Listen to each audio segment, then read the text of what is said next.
Chapter 10, Terrain. Sun Tzu said, we may distinguish 6 kinds of terrain, to wit, 1. Accessible ground, 2. Entangling ground, 3. Temporizing ground, 4. Narrow passes, 5. Precipitous heights, 6. Positions at a great distance from the enemy. Ground which can be freely traversed by both sides is called accessible. With regard to ground of this nature, be before the enemy in occupying the raised and sunny spots, and carefully guard your line of supplies. Then you will be able to fight with advantage. Ground which can be abandoned but is hard to reoccupy is called entangling. From a position of this sort, if the enemy is unprepared, you may sally forth and defeat him. But if the enemy is prepared for your coming, and you fail to defeat him, then, return being impossible, disaster will ensue. When the position is such that neither side will gain by making the first move, it is called temporizing ground. In a position of this sort, even though the enemy should offer us an attractive bait, it will be advisable not to stir forth, but rather to retreat, thus enticing the enemy in his turn. Then, when part of his army has come out, we may deliver our attack with advantage. With regard to narrow passes, if you can occupy them first, let them be strongly garrisoned and await the advent of the enemy. Should the army forestall you in occupying a pass, do not go after him if the pass is fully garrisoned, but only if it is weakly garrisoned. With regard to precipitous heights, if you are beforehand with your adversary, you should occupy the raised and sunny spots, and there wait for him to come up. If the enemy has occupied them before you, do not follow him, but retreat and try to entice him away. If you are situated at a great distance from the enemy, and the strength of the two armies is equal, it is not easy to provoke a battle, and fighting will be to your disadvantage. These 6 are the principles connected with earth. The general who has attained a responsible post must be careful to study them.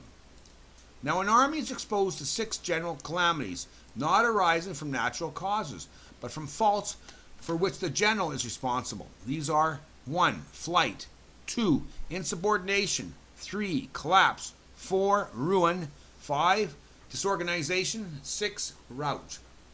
Other conditions being equal, if one force is hurled against another 10 times its size, the result will be the flight of the former. When the common soldiers are too strong and their officers too weak, the result is insubordination. When the officers are too strong and the common soldiers too weak, the result is collapse.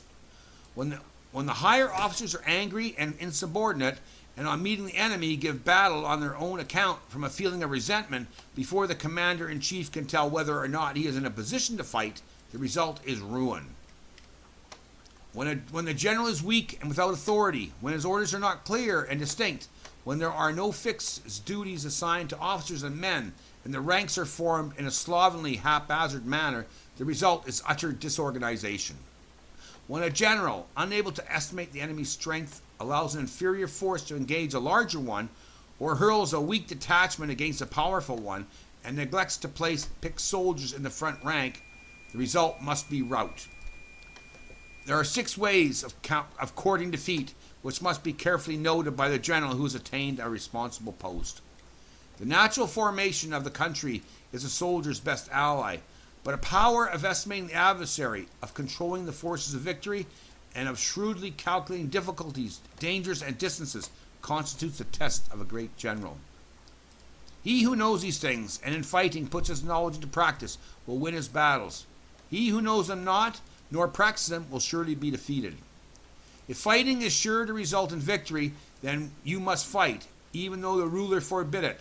If fighting will not result in victory, then you must not fight, even at the ruler's bidding. The general who advances without coveting fame and retreats without fearing disgrace, whose only thought is to protect his country and do good service for his sovereign, is the jewel of the kingdom. Regard your soldiers as your children, and they will follow you into the deepest valleys. Look upon them as your own beloved sons, and they will stand by you even unto death.